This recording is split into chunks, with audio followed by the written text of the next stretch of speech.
Assalamualaikum warahmatullahi wabarakatuh. Waalaikumsalam warahmatullahi wabarakatuh. Alhamdulillahirabbil alamin wa bihi nasta'inu ala umuri dunya waddin. Wassalatu wassalamu ala asrofil anbiya'i wal mursalin sayyidina wa maulana Muhammadin wa ala alihi wa sahbihi ajma'in. Amma ba'd. Pemirsa di rumah, kembali lagi dalam acara Kurma, kajian Ukhuwah Ramadan penuh makna. Bersama saya, Maidatul Asifa, yang akan memandu acara hari ini hingga usai acara nanti. Nah, Ustadz Badar, kemarin kan kita telah membahas nih, mulai dari keutamaan, kemudian bagaimana jika hutang puasa belum lunas, dan lain-lain. Nah, sekarang bagaimana nih Ustadz? Amal kebaikan apa saja sih yang dapat kita lakukan di bulan Ramadan ini? Bisa dijelaskan sedikit? Baik, terima kasih Mbak Maida. Alhamdulillah, bismillah, salatu wassalamu ala rasulillah, amma ba'du.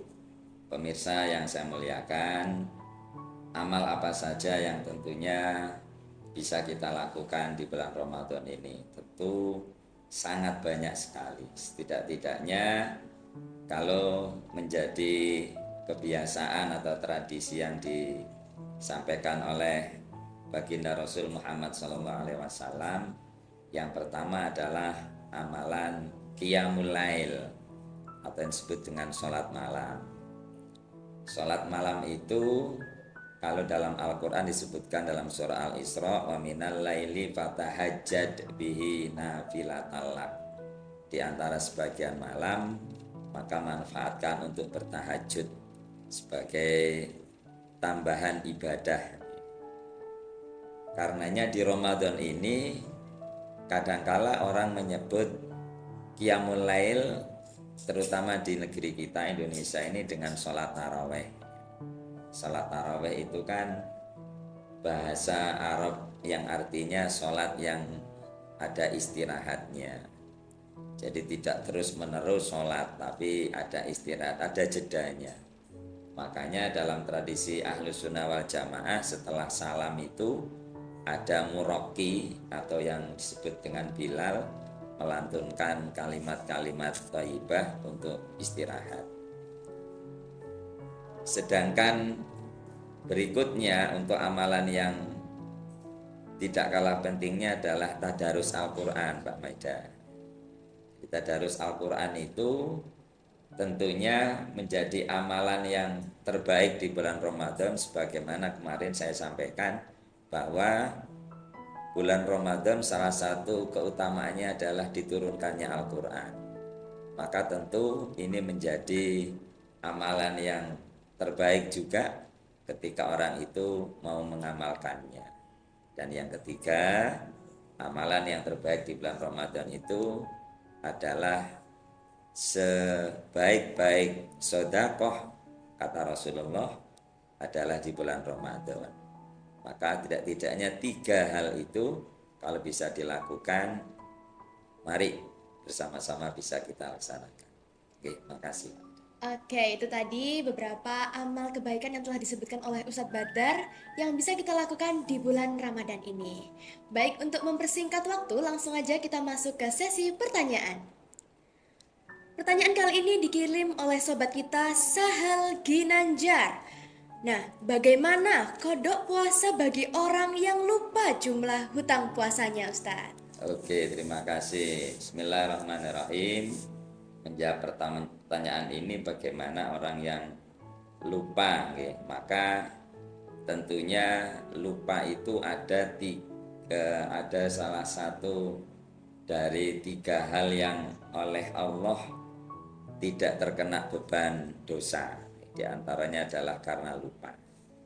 Lah, bagaimana dengan orang yang lupa ketika hitungan puasa yang harus dibayar? Maka pertama tetap dia harus membayar atau wajib mengqadha puasanya itu dengan hitungan yang paling dia yakini. Misalnya, apakah hutang saya 3 ataukah 5, sementara saya sudah mengerjakan 2 kali, berarti sisanya berapa? Lah kok tiba-tiba lupa hutang saya berapa ya?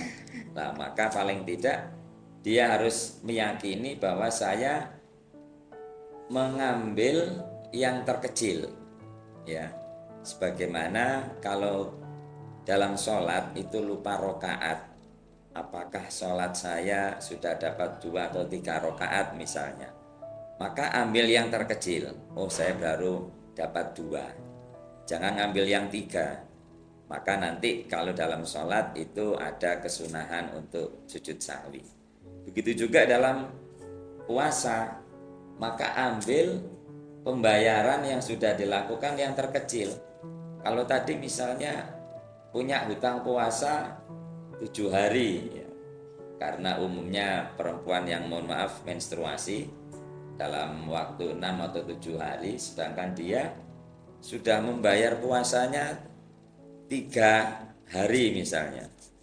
Kemudian dia ingat, saya sudah bayar berapa ya, 4 atau 3 gitu ya, padahal dia baru 3. Maka ambil yang terkecil, oh berarti saya baru 3. Lah, hal ini disampaikan oleh Imam Nawawi dalam kitab Al-Majmu' Syarah Al-Muhadzab, di mana beliau menyampaikan dalam makolahnya, wa man syakka fi indi ma yalzimuhu shaumuhu wajib alaihi ayyakhudha bil yaqin wa huwal aksar li'annal jamata la tabra illa bil yakin. Jadi barang siapa yang ragu mengenai jumlah hari yang harus diqadha, maka ia tentunya harus mengambil yang sekiranya paling dia yakini dan paling aman adalah jumlah puasa yang kurangannya lebih banyak gitu. Itu yang pertama. Kemudian sebagaimana juga dalil Al-Qur'an di mana wajib qadha ini seperti yang kemarin juga saya sampaikan Mbak Maida, faman kana maridun aw ala safarin fa iddatum min ayamin ukhar. Maka barang siapa yang di antara kalian dalam bepergian atau sakit, kemudian dia tetap harus membayar puasanya, mengqadha puasanya, termasuk tadi dalam hitungan lupa ini. Pemirsa yang saya muliakan, bagaimana Rasulullah SAW memerintahkan kepada kita, tentunya atas dasar kemampuan yang telah dilakukan oleh orang yang lupa tadi, di mana beliau menyampaikan dalam hadisnya, Ida amartukum bi amrin fa'tu minhu mastata'tum. Apabila aku memerintahkan kalian dengan suatu perkara, maka lakukanlah semampu apa yang kalian lakukan. Artinya, pemirsa yang budiman, kalau memang yang lupa tadi sudah merasa yakin bahwa dia baru mendapatkan 3, maka sisanya segera dia lakukan. Lah, bagaimana solusi yang terbaik? Maka tentunya pertama, bagi yang lupa tetap wajib mengqadha puasanya sesuai keyakinan berapa kekurangannya.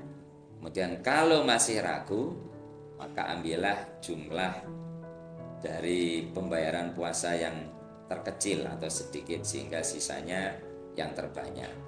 Kemudian yang terpenting para pemirsa, sebaiknya dicatat, ya, ditulis. Kalau kekurangan puasa saya hutang puasa saya selama 7 hari, saya sudah dapat puasa 1 hari, 2 hari, 3 hari, sebaiknya dicatat. Jadi sehingga kekurangannya tidak sampai terlupakan. Begitu Mbak Maida. Terima kasih. Oke, pemirsa di rumah sudah terjawabkan bagaimana jika kita lupa dengan jumlah hutang puasanya. Oleh karena itu, kita dapat mengambil sekurang-kurangnya yang paling sedikit dan tentu wajib hukumnya tetap diqadha puasanya. Begitu ya pemirsa? Dan di episode kali ini kita telah membahas pembahasan berikut tadi. Tentu sangat bermanfaat bagi kita semua. Dan saya, Maidatul Asifah, mengucapkan terima kasih kepada pemirsa yang telah menyaksikan episode kali ini. Terus saksikan program Kurma hanya di Nurullah Media. Terima kasih. Wassalamualaikum warahmatullahi wabarakatuh. Waalaikumsalam warahmatullahi wabarakatuh.